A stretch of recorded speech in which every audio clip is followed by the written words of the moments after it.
જય શ્રી કૃષ્ણ. તો આપણે જે વીજ રસાયણમાં કન્સેપ્ટ અત્યાર સુધી ભણ્યા એની આજે આપણે પ્રેક્ટિસ કરીશું. સ્વાધ્યાયમાંથી કેટલાક પ્રશ્નો અને લખાણ સંબંધિત પ્રશ્નોનો આજે ઉકેલ લઈ અને જે ભણ્યા છીએ એનું પાછું રિવિઝન અને આપણને કેટલું સમજાણું છે એનું આજે ચકાસણી કરશું. તો ગઈકાલે આપણે લખાણ સંબંધિત પ્રશ્નોમાં પ્રશ્ન નંબર 3.1 અને 3.2 સમજ્યા હતા. આજે પ્રશ્ન નંબર 3.3થી આગળ વધીએ. તો પ્રશ્ન આ રીતના આપેલો છે કે એવા કોઈ પણ 3 પદાર્થ જણાવો કે જેના દ્વારા ફેરસ આયનનું ઓક્સિડેશન થઈ શકે. તો હવે જો ફેરસ આયનનું ઓક્સિડેશન કરવું હોય તો આ અર્ધ પ્રક્રિયા થતી હોવી જોઈએ કે Fe+2 આયન એક ઇલેક્ટ્રોન ગુમાવી Fe+3 આયનમાં રૂપાંતર પામે. હવે જો પેજ નંબર 71 ઉપર કોષ્ટક નંબર 3.1માં જે આપણે ગઈકાલે EMF શ્રેણી ભણ્યા એ જો તમને યાદ હોય તો એ રિડક્શન પોટેન્શિયલના મૂલ્યોના આધારે ઉતરતા ક્રમમાં ગોઠવેલી શ્રેણી છે. હવે એ શ્રેણીમાં જો તમે Fe+3માંથી Fe+2 થવાની રાસાયણિક પ્રક્રિયા અર્ધ પ્રક્રિયાનો પોટેન્શિયલ લ્યો એટલે કે રિડક્શન પોટેન્શિયલ લ્યો તો +0.77 વોલ્ટ આપેલો છે. આ પોટેન્શિયલ કઈ રીતના મેળવી શકાય ગઈકાલે આપણે ભણ્યા હતા કે હાઇડ્રોજન અર્ધકોષની પ્રમાણિત હાઇડ્રોજન અર્ધકોષની સાપેક્ષે આ મેળવેલું મૂલ્ય છે. હવે એના આધારે જો હવે આપણે આ પ્રશ્નનો જવાબ આપવા માંગીએ તો આ રિડક્શન પોટેન્શિયલ આપેલો છે એટલે એનું ઋણ મૂલ્ય એનો ઓક્સિડેશન પોટેન્શિયલ થાય એટલે કે Fe+2માંથી Fe+3 થવાની વૃત્તિનો પોટેન્શિયલ -0.77 વોલ્ટ થશે. એટલે હવે જો Fe+2 આયનનું ઓક્સિડેશન કરવું હોય એટલે કે Fe+2માંથી Fe+3માં રૂપાંતર કરવું હોય તો Fe+2 આયન એનોડ તરીકે વર્તે એટલે કે એ અર્ધ પ્રક્રિયા ઓક્સિડેશનની દર્શાવે એટલે એ એનોડ તરીકે વર્તે. એટલે જો Fe+2 આયન એનોડ તરીકે વર્તતો હોય તો એની સાપેક્ષે જે રિડક્શન અર્ધ પ્રક્રિયા ધરાવતો પ્રક્રિયક છે એ કેથોડ તરીકે વર્તવો જોઈએ એટલે કે ઇલેક્ટ્રોન સ્વીકારવાની વૃત્તિ ધરાવતો હોવો જોઈએ. એટલે જો ઓક્સિડેશન પોટેન્શિયલના સંદર્ભમાં વિચારો તો હવે આની સાપેક્ષે જે બીજો પ્રક્રિયક છે એનો ઓક્સિડેશન પોટેન્શિયલ આના કરતાં વધારે ઋણ હોવો જોઈએ. એટલે કે આ -0.77 છે તો -0.77 કરતાં વધુ ઋણ હોય તો આ એનોડ થાય અને એની સાપેક્ષે બીજો પ્રક્રિયક કેથોડ થાય તો આનું ઓક્સિડેશન થાય અને બીજા પ્રક્રિયકનું રિડક્શન થાય અને તો પ્રક્રિયા સ્વયંભૂ થાય. એટલે જો ઓક્સિડેશન પોટેન્શિયલના સંદર્ભમાં જવાબ આપવો હોય તો આપણે એમ આપી શકીએ કે આના કરતાં વધુ ઋણ ઓક્સિડેશન પોટેન્શિયલનું મૂલ્ય હોય તો એવા પ્રક્રિયક દ્વારા Fe+2 આયનનું સરળતાથી ઓક્સિડેશન થઈ શકે.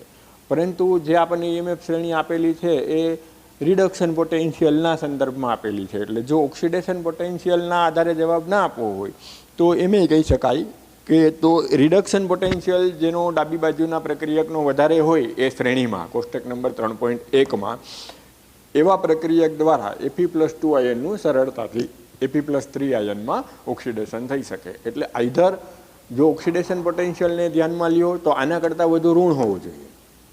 રિડક્શન પોટેન્શિયલને ધ્યાનમાં લ્યો તો +0.77 કરતાં વધારે હોવો જોઈએ. એવા પ્રક્રિયકો દ્વારા સહેલાઈથી ફેરસ આયનનું ઓક્સિડેશન થઈ શકે. એટલે હવે જો કોષ્ટક નંબર 3.1માં આપણે ધ્યાનમાં લઈએ તો સૌથી ટોપ ઉપર રહેલું ફ્લોરિન જ લઈ લેવાય કે જેનો રિડક્શન પોટેન્શિયલ સૌથી વધુ છે. એટલે જો હવે Fe+2ની ફ્લોરિન સાથે પ્રક્રિયા કરો તો આ પ્રક્રિયા આપમેળે થશે.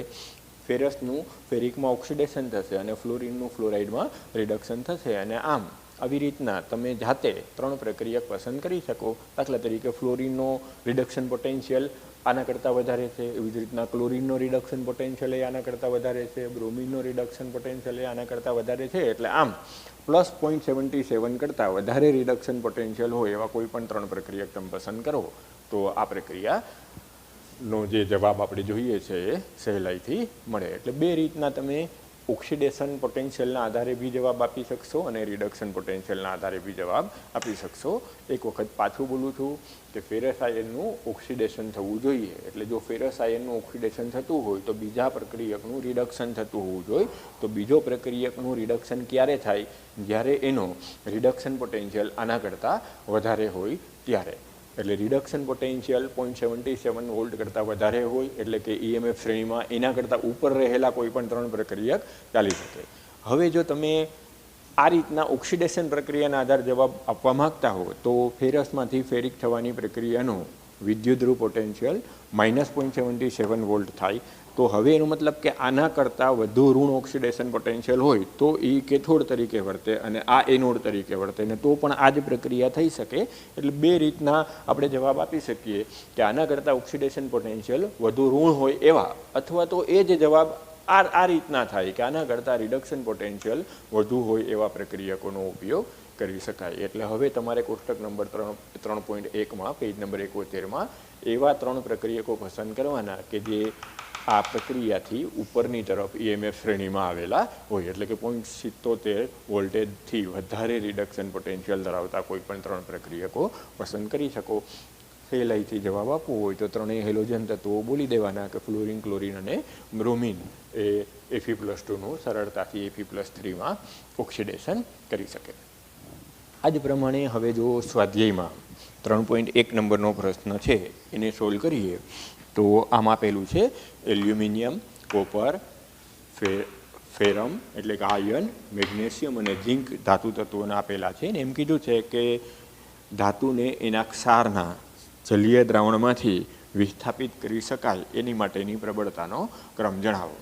એટલે ક્વેશ્ચન જો સમજીએ તો એમ કહેવા માગે છે, ધારો કે મેં પહેલાં 2 એલ્યુમિનિયમ અને કોપરને ધ્યાનમાં લીધા હોય તો આમ કહેવા માગે છે કે કોપર સલ્ફેટનું દ્રાવણ છે અને એલ્યુમિનિયમ ધાતુની પટ્ટી અંદર ડૂબાડેલી છે, તો આ એલ્યુમિનિયમ દ્વારા કોપરનું વિસ્થાપન થઈ શકે. ટૂંકમાં એલ્યુમિનિયમ Cu+2માંથી Cu બનાવી શકે.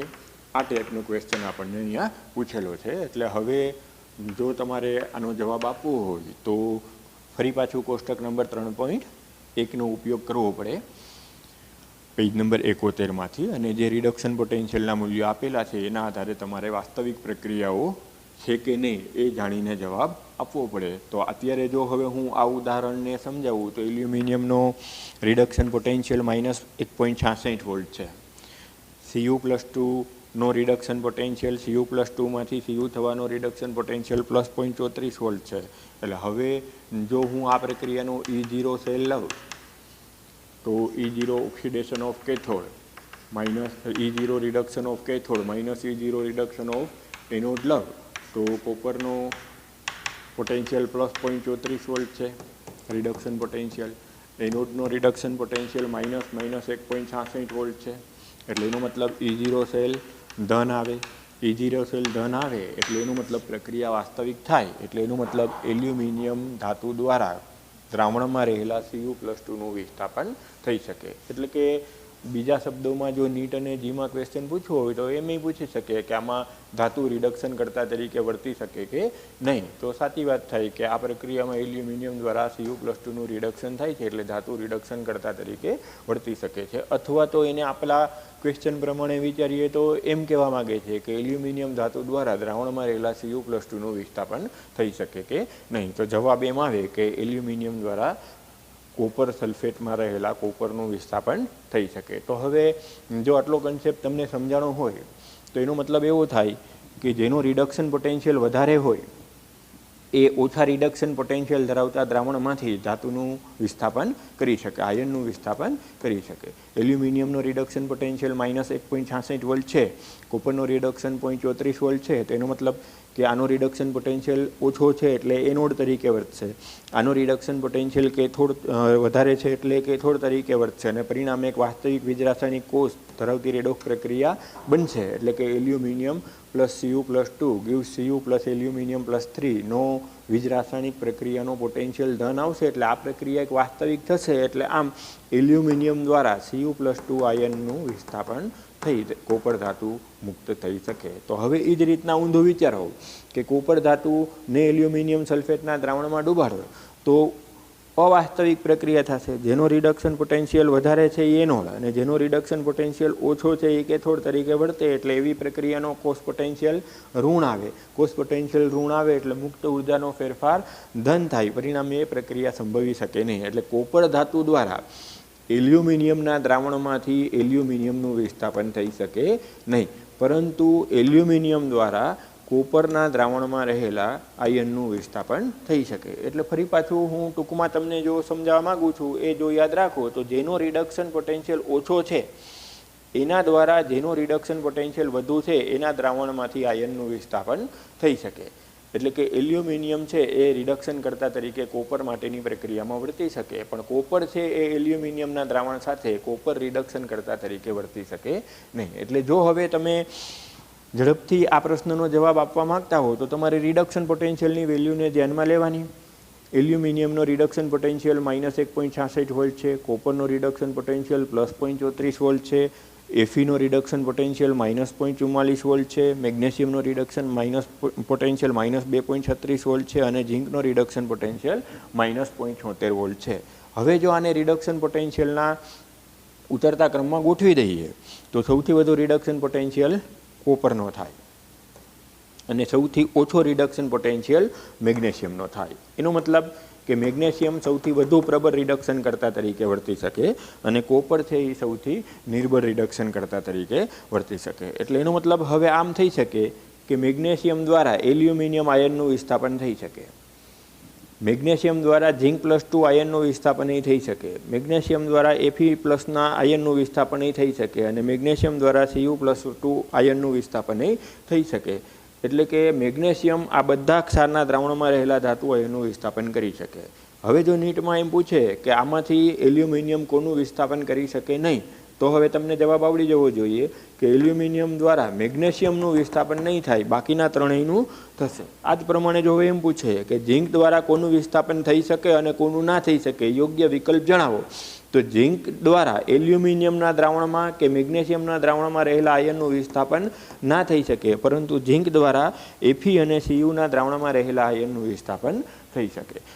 કોપરના ધાતુ દ્વારા આમાંથી એક પણના દ્રાવણના આયનનું વિસ્થાપન થઈ શકે નહીં. એટલે જો રિડક્શન કરતાનો ક્રમ કહીએ તો યાદ લખવાનું, એમ કહીએ આપણને જે પ્રશ્ન પૂછ્યો છે એ રીતના પૂછે તો યાદ ક્રમ આવશે. પરંતુ મેં તમને કીધું એમ કે નીટ અને જીમાં આ રીતનો ક્વેશ્ચન પૂછે કે Fe છે, Fe ધાતુ દ્વારા કયા ક્ષારના દ્રાવણમાં રહેલા આયનનું વિસ્થાપન થઈ શકશે, તો માત્ર એક જ જવાબ આવે કે કોપરના જલીય દ્રાવણમાં રહેલા આયનનું વિસ્થાપન થઈ શકશે. આમાંથી એક પણના જલીય દ્રાવણમાં રહેલા આયનનું વિસ્થાપન થઈ શકશે નહીં. જો Feને ઝીંક સાથે જોડો અને Feને એનોડ અને ઝીંકને કેથોડ લીધું હોય તો એવી પ્રક્રિયાનો E0 સેલ કેવો આવશે? ઋણ. E0 સેલ ઋણ આવશે એટલે ΔG ધન થશે. માટે ક્યારેય આવી પ્રક્રિયા નહીં બને કે Fe એનોડ અને ઝીંક કેથોડ હોય, એટલે કે Fe રિડક્શન કરતા અને ઝીંક ઓક્સિડેશન કરતા હોય, એવું ક્યારેય બની શકે નહીં. પરિણામે આ ક્વેશ્ચન છે એ ફેરવીને ઘણી રીતના પૂછી શકે. આપણે અત્યારે પાઠ્યપુસ્તક પ્રમાણે જે જવાબ આપ્યો એને તમે ક્વેશ્ચન બદલાવીને આમ લખી નાખજો કે રિડક્શન કરતાનો ક્રમ પણ આ જ પ્રમાણે થશે. અને સ્પર્ધાત્મક પરીક્ષાઓ માટે આ કન્સેપ્ટ અગત્યનો છે. એટલે આવો નવો એક ક્વેશ્ચન પાછો સ્વાધ્યાયમાં આપેલો છે, જેને પાછો સોલ્વ કરીએ અને આપણે જે ભણ્યા એનું દ્રઢીકરણ કરીએ. તો ક્વેશ્ચન આવી રીતના આપેલો છે કે પ્રમાણિત EMFના મૂલ્યો. પ્રમાણિત EMF પાછું એક વખત બોલું છું, IUPACના નિયમ પ્રમાણે રિડક્શન પોટેન્શિયલના મૂલ્યોને કહેવામાં આવે. એટલે અહીં આપણને રિડક્શન પોટેન્શિયલના મૂલ્યો આપેલા છે. પોટેશિયમ, સિલ્વર, મર્ક્યુરી, મેગ્નેશિયમ અને ક્રોમિયમ માટે તમને રિડક્શન પોટેન્શિયલના મૂલ્યો આપેલા છે. હવે આ બધા પોટેન્શિયલના મૂલ્યો ઉપરથી પ્રશ્ન આવો આપ્યો કે તો રિડક્શન કરતાના ચડતા ક્રમમાં આ બધાને ગોઠવો. સ્પર્ધાત્મક પરીક્ષા માટે આ કન્સેપ્ટ અતિ આવશ્યક, એટલે વ્યવસ્થિત પાછું સમજીને તૈયાર કરો કે રિડક્શન કરતાના ચડતા ક્રમમાં ગોઠવું એટલે સૌથી પ્રબળ રિડક્શન કરતા અને સૌથી નિર્બળ રિડક્શન કરતા પહેલાં પસંદ કરો. તો હમણાં જ અહીંયા મેં તમને સમજાવ્યું કે જેના EMFનું મૂલ્ય વધુ ઋણ હોય એ સૌથી પ્રબળ રિડક્શન કરતા તરીકે વર્તે. તો અત્યારે આપણે જો રિડક્શન પોટેન્શિયલને ધ્યાનમાં લઈએ તો સિલ્વરનો રિડક્શન પોટેન્શિયલ સૌથી વધુ છે. એટલે એનો મતલબ સૌથી નિર્બળ રિડક્શન કરતા સિલ્વર થશે. પછી જો જોઈએ તો પોટેશિયમનો રિડક્શન પોટેન્શિયલ સૌથી વધુ ઋણ છે. સૌથી વધુ ઋણ છે એટલે સૌથી પ્રબળ રિડક્શન કરતા પોટેશિયમ થશે. એટલે હવે જો આ પ્રમાણે ક્રમ ગોઠવીએ તો સિલ્વર, ત્યાર પછી મર્ક્યુરી, ત્યાર પછી ક્રોમિયમ, ત્યાર પછી મેગ્નેશિયમ ને ત્યાર પછી પોટેશિયમ. તો આ ક્રમ પ્રમાણે જવાબ આવે. હવે જો તમે એને ક્વેશ્ચન નંબર 3.1 પ્રમાણે પૂછવાની પદ્ધતિ બદલાવો તો આનો મતલબ એવો થાય કે મેગ્નેશિયમ ધાતુ લીધી હોય અને સિલ્વરનો આયન લીધો હોય તો મેગ્નેશિયમ દ્વારા સિલ્વરનું વિસ્થાપન થઈ શકે કે નહીં, આમ આપણને પ્રશ્ન પૂછે. તો હવે આની જેમ આમાં એ જ જવાબ આપી શકાય કે મેગ્નેશિયમનું રિડક્શન કરતા તરીકેની વૃત્તિ વધારે છે, સિલ્વરની ઓછી છે, એટલે કે આનું રિડક્શન પોટેન્શિયલ વધુ ધન છે, આનો રિડક્શન પોટેન્શિયલ એના કરતાં ઓછો છે, એટલે આ એનોડ તરીકે વર્તે અને આ કેથોડ તરીકે વર્તે તો એ વાસ્તવિક પ્રક્રિયા થાય. તો આપણે જો આ ક્રોસ પ્રક્રિયાને ગણીએ તો મેગ્નેશિયમનું ઓક્સિડેશન અને સિલ્વરનું રિડક્શન, તો આ પ્રક્રિયા વાસ્તવિક થાય. પરિણામે એમ કહી શકાય કે મેગ્નેશિયમ દ્વારા સિલ્વરના જલીય દ્રાવણમાં રહેલા સિલ્વર આયનનું વિક્ષેપણ થઈ શકે, અથવા તો મેગ્નેશિયમ આ પ્રક્રિયામાં રિડક્શન કરતા તરીકે વર્તી શકે. એટલે 3.1 નંબરનો ક્વેશ્ચન અને 3.2 નંબરનો ક્વેશ્ચન સિમિલર છે. બેયને એકબીજા સાથે સંબંધિત રાખી અને બે ક્વેશ્ચન એક સાથે સોલ્વ કરીને આ પ્રકારના પ્રશ્નો MCQ જ્યારે પણ આપણે સોલ્વ કરીએ ત્યારે હવે જાતે જવાબ આપતા શીખજો. જેનો રિડક્શન પોટેન્શિયલ વધુ ઋણ હોય એ રિડક્શન કરતા તરીકે વર્તે, જેનો રિડક્શન પોટેન્શિયલ ઓછો ઋણ હોય અથવા વધુ ધન હોય એ ઓક્સિડેશન કરતા તરીકે વર્તે. જે ગઈકાલે આપણે ભણ્યા હતા પેજ નંબર 71માં કોષ્ટક નંબર 3.1માં કે જે ફ્લોરિન છે એ ટોપ ઉપર છે, તો ફ્લોરિન પ્રબળ ઓક્સિડેશન કરતાં ડાબી બાજુને ધ્યાનમાં લ્યો પ્રક્રિયામાં, તો ફ્લોરિન સૌથી વધુ પ્રબળ ઓક્સિડેશન કરતા છે. જેમ જેમ નીચે જઈએ એમ ડાબી બાજુમાં ઓક્સિડેશન કરતાની વૃત્તિ ઘટતી જાય. જમણી બાજુના સ્પીસીસની ચર્ચા કરું પેજ નંબર 71 ઉપર, તો જે જમણી બાજુની સ્પીસીસ છે એમાં સૌથી ટોપ ઉપર હોય એ સૌથી નિર્બળ રિડક્શન કરતા થાય, અને જેમ જેમ નીચે ઉતરીએ એમ જમણી બાજુની સ્પીસીસ સૌથી વધુ પ્રબળ રિડક્શન કરતા તરીકેની થાય. તો એ કન્સેપ્ટનો અહીંયા ઉપયોગ કરી અને આપણે 3.1 નંબરનો પ્રશ્ન અને 3.2 નંબરનો પ્રશ્ન સોલ્વ કર્યો.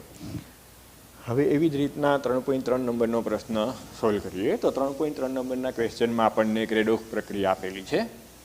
ઝિંકની સિલ્વર આયન સાથે પ્રક્રિયા કરતા ઝિંકનું ઓક્સિડેશન અને સિલ્વર આયનનું રિડક્શન થાય છે. આ પ્રક્રિયા આપીને આપણને એમ કીધું કે આ પ્રક્રિયા ઉપર આધારિત વિવિધ રાસાયણિક કોષ રચો, કોણ એનોડ છે કોણ કેથોડ છે એ સમજાવો, ઇલેક્ટ્રોનનું વહન કેવી રીતના થાય છે એ સમજાવો, અને આખા કોષનો સંપૂર્ણ પોટેન્શિયલ ગણો. તો હવે જો આપણે અત્યાર સુધી જે ભણ્યા એ બધા કન્સેપ્ટનો ઉપયોગ કરી અને જવાબ મેળવવાનો પ્રયત્ન કરીએ તો ઝિંકનું ઓક્સિડેશન થાય છે અને સિલ્વરનું રિડક્શન થાય છે. એટલે એનો મતલબ કે એનોડ તરીકે ઝિંક અને કેથોડ તરીકે સિલ્વર આયન વર્તે છે, સિલ્વરનો અર્ધકોષ વર્તે છે. હવે જો સાંકેતિક નિરૂપણ દ્વારા આપણે દર્શાવવું હોય તો ક્ષાર સેતુની જમણી બાજુએ ઝિંકનો અર્ધકોષ, ડાબી બાજુએ ઝિંકનો અર્ધકોષ અને જમણી બાજુએ સિલ્વરનો અર્ધકોષ દર્શાવવો પડે. ડાબી બાજુનો છેડો ઋણ અને જમણી બાજુનો છેડો ધન વડે દર્શાવાય. હવે આ જ વસ્તુને જો આકૃતિ પ્રમાણે તમારે દર્શાવવું હોય, વિવિધ રાસાયણિક કોષની રચના દર્શાવવી હોય તો યોગ્ય વજન કરેલી ઝિંક ધાતુનો વિદ્યુત ધ્રુવ લઈ 1 મોલર ઝિંક સલ્ફેટ અથવા તો ઝિંક +2 આયનના દ્રાવણમાં ડુબાડો. યોગ્ય વજન કરેલી સિલ્વર ધાતુની પટ્ટી એટલે કે સિલ્વરનો વિદ્યુત ધ્રુવ લઈ સિલ્વર નાઇટ્રેટના 1 મોલર જલીય દ્રાવણમાં ડુબાડો. બંને વિદ્યુત ધ્રુવોને ક્ષાર સેતુ વડે સંપર્કમાં રાખો. બાહ્ય પરિપથમાં બંને વિદ્યુત ધ્રુવને વિદ્યુત વાહક તાર મારફતે જોડી દો. હવે ઝિંકનો અર્ધકોષ એનોડ તરીકે અને કોપરનો અર્ધકોષ કેથોડ તરીકે, સિલ્વરનો અર્ધકોષ કેથોડ તરીકે વર્તે છે. એટલે હવે આપણે જે અત્યાર સુધી ભણ્યા છે એ પ્રમાણે કહી શકો કે એટલે બાહ્ય પરિપથમાં ઇલેક્ટ્રોનનું વહન ઝિંકથી સિલ્વર તરફ જશે, એટલે કે વિદ્યુત પ્રવાહનું વહન સિલ્વરથી ઝિંક તરફ જશે.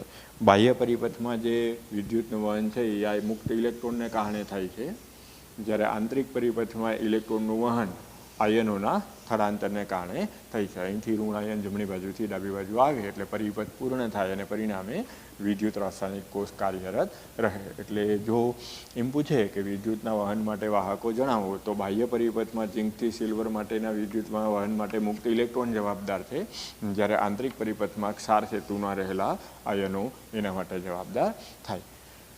હવે જો આખા કોષનું પોટેન્શિયલ ગણવાનું પ્રશ્ન આવે તો આખા કોષનું પોટેન્શિયલ ગણવા માટે આપણી પાસે સૂત્ર છે કેથોડનો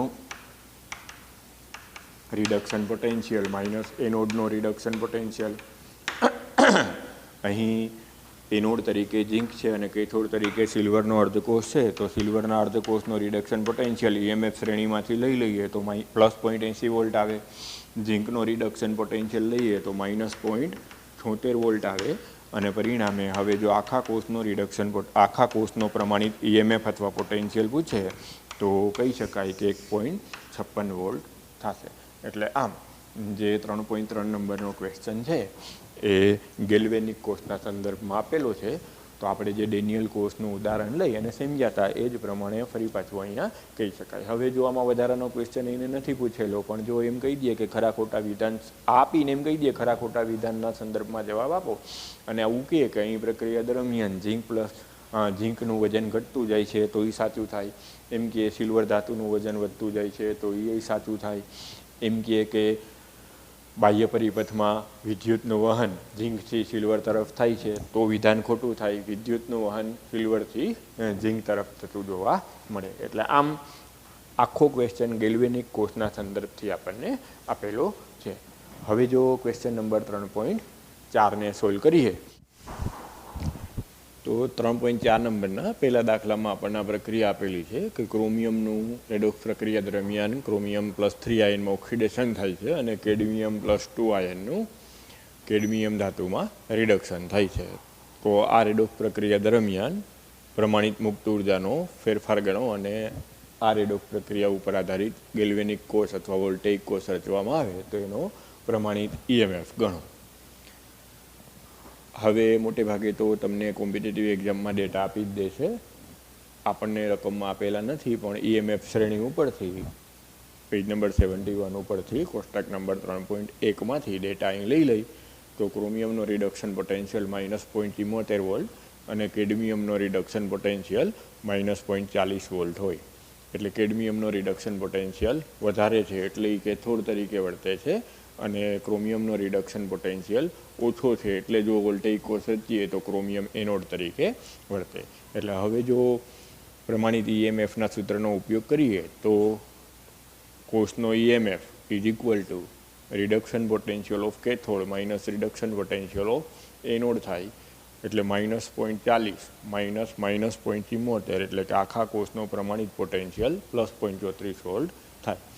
હવે જો ઉષ્માગતિકીય વિધેય મુક્ત ઉર્જાના ફેરફારના સૂત્રનો ઉપયોગ વિદ્યુતીય કાર્ય સાથેના સંબંધનો જો આપણે ઉપયોગ લઈએ તો ΔG0 = -n × E0 cell × Faraday હોય.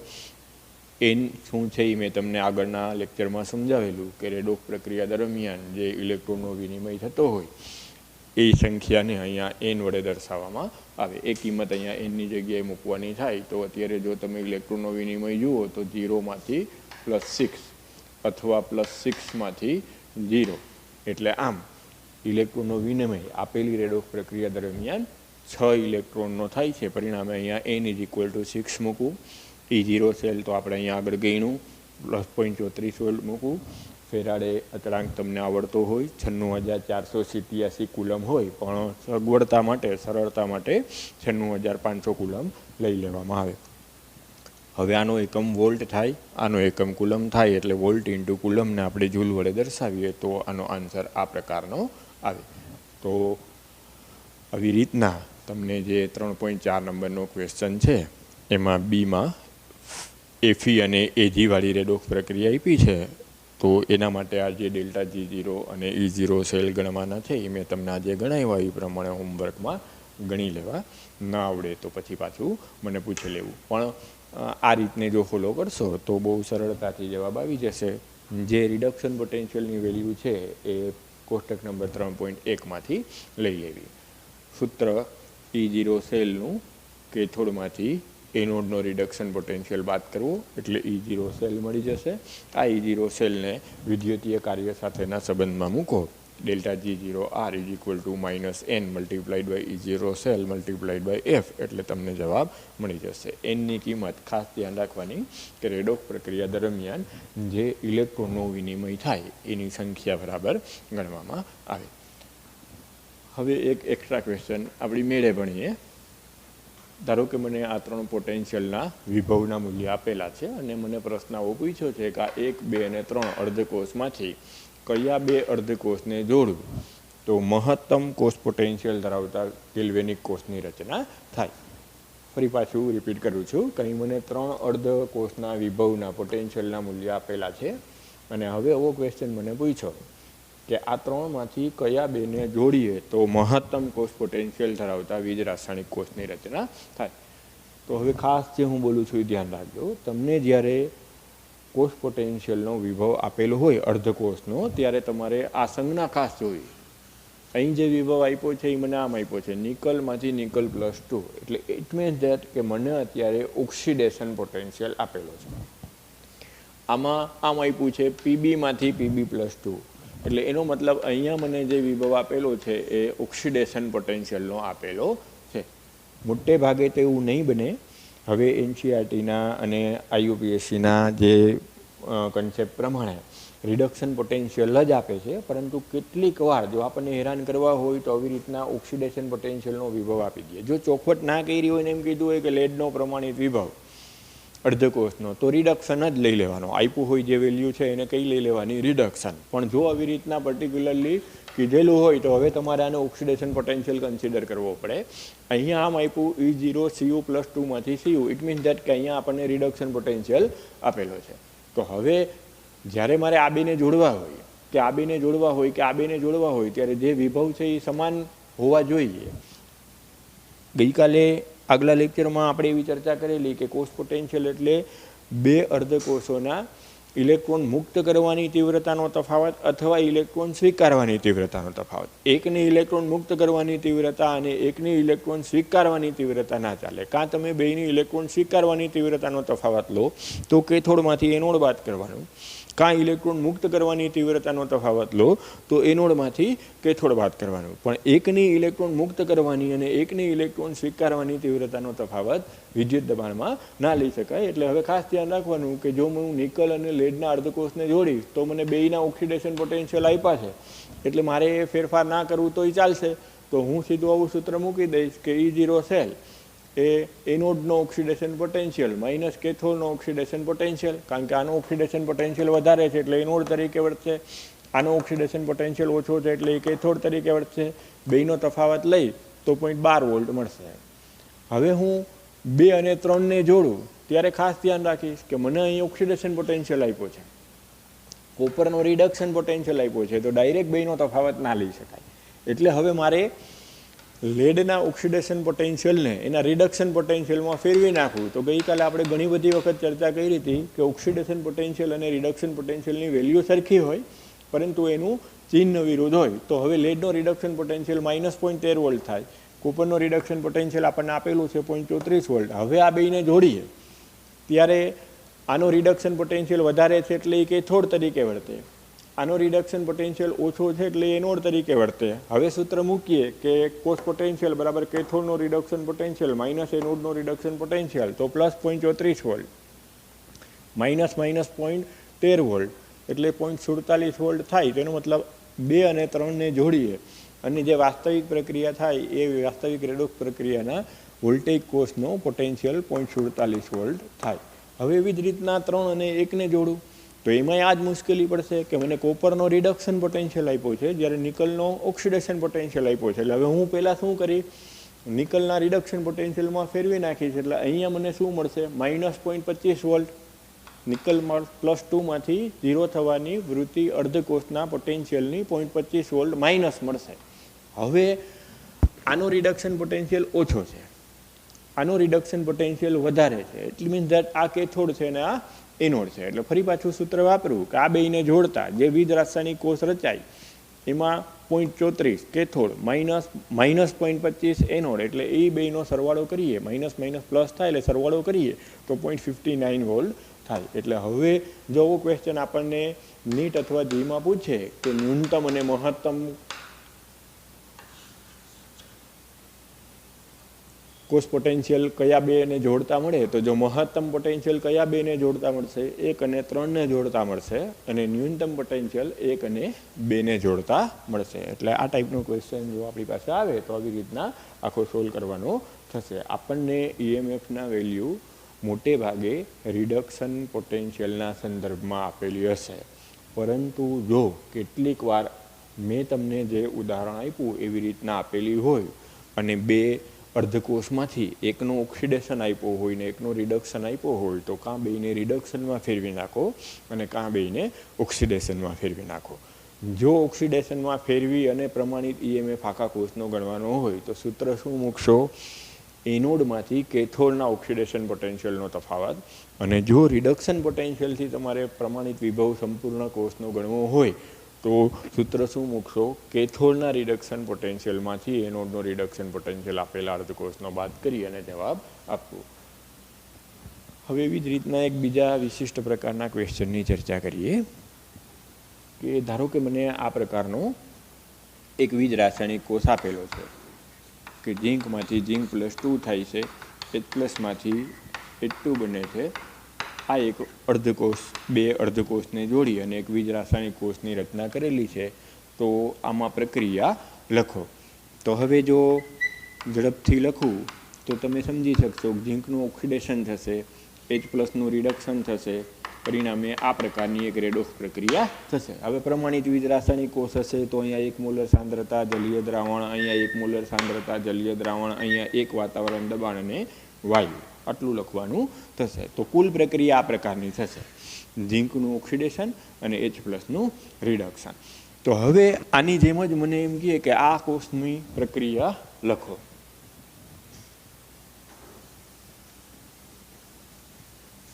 ખાસ ધ્યાન રાખજો, ઉતાવળમાં ભૂલ થઈ જાય એવું છે એટલે જે હું બોલું છું એમાં ખાસ ધ્યાન રાખજો કે તમે આમ લખી નાખશો જે કોષ દેખાય છે એ પ્રમાણે કે ઝીંકમાંથી ઝીંક +2 બનશે. પછી અહીંયા જે સંજ્ઞા છે ને એના પ્રમાણે તમારાથી આમ લખાઈ જશે, Br-1માંથી Br2 બનશે અને અહીંયા ઇલેક્ટ્રોન આવશે. આવી રીતના તમે લખી નાખશો ભૂલથી. પણ તો ખાસ ધ્યાન રાખજો કે આ Br-1માંથી Br2 -1માંથી 0 જો આ રીતના લખો તો આ ઓક્સિડેશન જ થાય. અહીંયા ઇલેક્ટ્રોન ઉમેરો, Br-1 વત્તા ઇલેક્ટ્રોન માઇનસ, તો અહીંયા Br-2 થાય.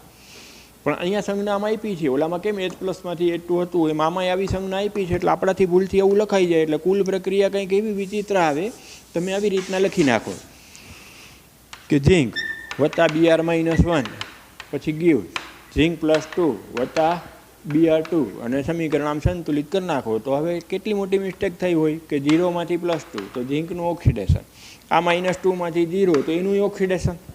તો રેડોક્સ પ્રક્રિયા શક્ય જ ના બને, કારણ કે રેડોક્સ પ્રક્રિયા દરમિયાન તો એક પ્રક્રિયકનું ઓક્સિડેશન થવું જોઈએ અને એક પ્રક્રિયકનું રિડક્શન થવું જોઈએ. એટલે ઉતાવળમાં આવું ન થાય એ ખાસ ક્લોરાઇડ, બ્રોમાઇડ, ફ્લોરાઇડ કે વગેરે જે ઋણાયન હોય અને એના સંપર્કમાં જે આ તત્વ હોય એવું જ્યારે બનતું હોય ત્યારે ખાસ એક ધ્યાન રાખજો કે પ્લેટિનમ જ્યારે નિષ્ક્રિય ધ્રુવનો ઉપયોગ કરેલો હોય ત્યારે એક નિયમ પ્રમાણે પ્લેટિનમને મોટે ભાગે તત્વના સંપર્કમાં રાખવામાં આવે. એટલે ભલે સંજ્ઞા આમ આપી Br-1માંથી Br2, પણ તમારે આને જ્યારે પ્રક્રિયામાં લેવાનું થાય ત્યારે ખાસ ધ્યાન રાખજો કે પ્રક્રિયા તમારે અર્ધકોષ કેથોડ છે એટલે રિડક્શનના સંદર્ભમાં લખવાની. એટલે પ્રક્રિયા આમ લખવાની, Br2 ઇલેક્ટ્રોન સ્વીકારશે અને Br-1માં રૂપાંતર પામશે. આ અર્ધકોષનું સાંકેતિક નિરૂપણ છે. પ્રક્રિયા લખતી વખતે તમારે રિડક્શનને જ ફોલો કરવાનું. જો પ્રક્રિયા લખતી વખતે Br-1માંથી Br2 લખી નાખ્યું તો ઝીંકનું ઓક્સિડેશન અને બ્રોમાઇડનું ઓક્સિડેશન થાય. એટલે ખાસ ધ્યાન રાખજો કે પ્લેટિનમ નિષ્ક્રિય ધ્રુવને મોટે ભાગે તત્વના સંપર્કમાં રાખીને લખવામાં આવે. એટલે સાંકેતિક નિરૂપણ આ રીતના થશે. સાંકેતિક નિરૂપણ આમ નહીં લખાય, પ્લેટિનમ Br2 Br-1. સાંકેતિક નિરૂપણ આમ લખવાનું થશે, પણ પ્રક્રિયા દરમિયાન કેથોડનો અર્ધકોષ છે એટલે પ્રક્રિયા તમારે રિડક્શનની લખવાની થશે. એટલે હવે જો કુલ પ્રક્રિયા લખવાની થાય તો આમ લખવાની થશે, ઝીંક વત્તા Br2 gives ઝીંક +2 2 Br-1. આ રેડોક્સ પ્રક્રિયા થશે. એટલે 0માંથી +2 આ ઓક્સિડેશન અને આ 0માંથી -2 એટલે આ રિડક્શન. એટલે ખાસ ધ્યાન રાખજો, કંઈ ક્લોરાઇડ આપું તો પણ એ જ નિયમનું પાલન થશે. અહીંયા Cl-1 આપી દઉં ને અહીંયા Cl2 આપી દઉં તો તમે અહીંયા Cl-1માંથી Cl2 લખશો તો ઝીંકનું ઓક્સિડેશન અને ક્લોરાઇડનું ઓક્સિડેશન, તો એ જવાબ ખોટો પડશે. એટલે સાંકેતિક નિરૂપણ ભલે આ પ્રમાણે લખેલું હોય, તમારે પ્રક્રિયા કેથોડ છે અર્ધકોષમાં એટલે રિડક્શનના સંદર્ભમાં લખવાની થશે. ઉતાવળમાં મેં કીધું એવી ભૂલ ન થવી જોઈએ કે ઝીંક વત્તા 2 Br-1 gives ઝીંક +2 Br2 આવી રીતના જો પ્રક્રિયા લખેલી હોય તો આપણો જવાબ ખોટો થાય. એટલે આમ આજે મેં 2 વધારાના ક્વેશ્ચન તમને લખાવ્યા, એ જાતે સોલ્વ કરવાના થશે. હવે ક્વેશ્ચન એવો આવે કે કેટલીક વખત આપણને કોષ પ્રમાણિત આપેલો નથી. ધારો કે મને ડેનિયલ કોષ જ આપ્યો, એટલે કે ઝીંકના અર્ધકોષને કોપરના અર્ધકોષ સાથે જોડી અને ડેનિયલ કોષની રચના કરીને આપી દીધી. પણ પ્રક્રિયા દરમિયાન જે આ ઝીંક +2ની સાંદ્રતા છે એ 1 મોલર ના લીધી. કોપર +2ની સાંદ્રતા છે એ 1 મોલર ના લીધી. તો હવે વીજરાસાયણિક કોષ કાર્ય કરશે, પોટેન્શિયલ મળશે, બાહ્ય પરિપથમાં વિદ્યુત પ્રવાહનું વહન થશે, પરંતુ જે પોટેન્શિયલ છે 1.10 વોલ્ટ એ પોટેન્શિયલનો જવાબ નહીં આવે. કારણ કે 1.10 વોલ્ટ તો પ્રમાણિત કોષ હોય ત્યાર માટેની જ ચર્ચા છે. પ્રમાણિત કોષની વ્યાખ્યા આપણે ભણ્યા હતા કે ઓરડાનું તાપમાન 298 કેલ્વિન હોય, જો વાયુરૂપ ઘટકો સંકળાયેલા હોય પ્રક્રિયા દરમિયાન તો 1 બાર દબાણ હોય અને કોષ સાથે સંકળાયેલા દ્રાવણોની સાંદ્રતા 1 મોલ પ્રતિ લિટર હોય, ત્યારે તમે કોષ્ટક નંબર 3.1નો ઉપયોગ કરીને પોટેન્શિયલ કોપરમાંથી ઝીંકનો રિડક્શન પોટેન્શિયલ બાદ કરીને મને કાગળ ઉપર આ કહી શકો કે સર ડેનિયલ કોષનો પ્રમાણિત વિભવ 1.10 વોલ્ટ છે. પરંતુ હવે અહીંયા ઝીંકનો અને કોપરના રિડક્શન પોટેન્શિયલને લઈ અને હવે જો હું આ જવાબ આ કોષ માટે આપી દઉં તો મિત્રો સાવ ખોટું થાય, કારણ કે સાંદ્રતા 1 મોલર નથી. તો હવે જો સાંદ્રતા 1 મોલર નથી તો કોષનો પોટેન્શિયલ કેમ ગણવો? તો હતા અહીંયા પાછા ઠેરના ઠેર. વળી પાછું મારે આખું પ્રાયોગિક આયોજન કરવું થાય કે ઝીંકનો વિદ્યુત ધ્રુવલવ 0.1 મોલર ઝીંક સલ્ફેટના દ્રાવણમાં ડૂબાડવું, કોપરનો વિદ્યુત ધ્રુવલવ અર્ધકોષ રચવું, 0.05 મોલર કોપર સલ્ફેટના દ્રાવણમાં ડૂબાડવું, ક્ષાર સેતુ જોડવું અને બેયની વચ્ચે વોલ્ટમીટર જોડી અને નક્કી કરવું કે આપેલા કોષનો પોટેન્શિયલ કેટલો છે. જ્યારે બિન પ્રમાણિત હોય ત્યારે નિશાની સેલ આપવામાં આવે. એટલે વળી પાછું મારે હતું ને એ કે ભાઈ જે કોષ્ટક નંબર 3.1નો ઉપયોગ કરતા હતા એ ફક્ત પ્રમાણિત વીજ રાસાયણિક કોષ માટે જ પોટેન્શિયલ આપે. જો આવી રીતના ઓરડાનું તાપમાન 298 કેલ્વિન ના હોય અથવા તો પ્રયોગ દરમિયાનનું તાપમાન 298 કેલ્વિન ના હોય અથવા તો કોષ સાથે સંકળાયેલા દ્રાવણની સાંદ્રતા જો 1 મોલર ના હોય તો આવા સંજોગોમાં આપેલી રેડોક્સ પ્રક્રિયાના વિભવનું મૂલ્ય એટલે કે વીજ રાસાયણિક કોષના પોટેન્શિયલનું મૂલ્ય આપણે મેળવી શકીએ કોષ્ટક નંબર 3.1 પ્રમાણે નહીં. તો હવે આવા સંજોગોમાં જો મારે કાગળ ઉપર પોટેન્શિયલનું મૂલ્ય મેળવવું હોય એટલે કે બિન પ્રમાણિત કોષના પોટેન્શિયલનું મૂલ્ય મેળવવું હોય તો ઉષ્માગતિશાસ્ત્રના આધારે નર્સ્ટ નામના વૈજ્ઞાનિકે એક સમીકરણની તારવણી કરેલી છે અને એ સમીકરણની મદદથી બિન પ્રમાણિત કોષનો પોટેન્શિયલ ગણી શકાય છે. તો હવે આપણે આવતીકાલે નર્સ્ટ સમીકરણની મદદથી કોઈ પણ બિન પ્રમાણિત કોષના પોટેન્શિયલનું મૂલ્ય જાણવાની પદ્ધતિ આગળ વધારીશું. ત્યાં સુધીમાં આજે જે મેં લખાણ સંબંધિત પ્રશ્નો કરાવ્યા, સ્વાધ્યાયના પ્રશ્નો કરાવ્યા અને આજે વધારાના 1-2 મુદ્દા કીધા એનું પુનરાવર્તન કરી વ્યવસ્થિત રીતના કન્સેપ્ટ ક્લિયર કરી અને આવતીકાલે આપણે પાછા મળશું. આવતીકાલે આપણે નર્સ્ટ સમીકરણથી સ્ટાર્ટ કરશું. નર્સ્ટ સમીકરણ શું છે? તો કોઈ પણ બિન પ્રમાણિત કોષનો પોટેન્શિયલ ગણતરીથી કાગળ ઉપર મેળવવો હોય તો એના માટેનું તારવેલું સમીકરણ નર્સ્ટ નામના વૈજ્ઞાનિકે આપેલું હોવાથી એને નર્સ્ટ સમીકરણ તરીકે ઓળખવામાં આવે. તો તેનો આપણે ડીપમાં અભ્યાસ આવતીકાલે કરીશું. જય શ્રી કૃષ્ણ.